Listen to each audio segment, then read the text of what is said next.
Jennifer, what have you learned?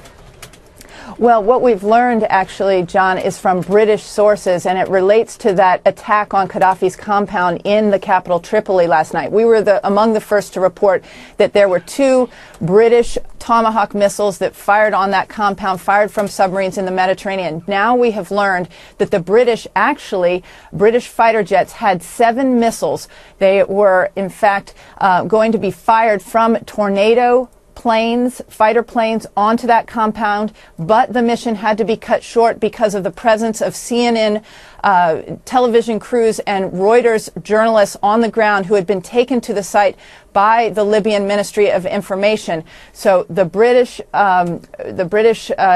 generals in charge of the operation and flying those Tornado planes called off the operation to fire those 7 missiles that were supposed to be fired at Gaddafi's compound at what is being described as a command and control center to us because of the presence of CNN crews, Reuters crews, as well as some civilians that had been brought essentially as human shields by the Ministry of Information to that compound, Gaddafi's compound in Tripoli, John. Let me get a little deeper into the timeline here. Would this have been after the first 2 cruise missiles struck? Is that when the news crews and so forth were taken in there?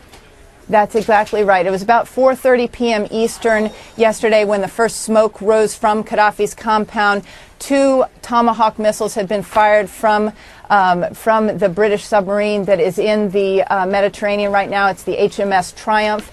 After those Tomahawks landed, the Ministry of Information, Libyan Ministry of Information, went to the hotel where most of the journalists were staying. They asked journalists to come and see the damage. They wanted, this was, from their point of view, a propaganda opportunity to show that Gaddafi himself was being targeted because his compound had been targeted.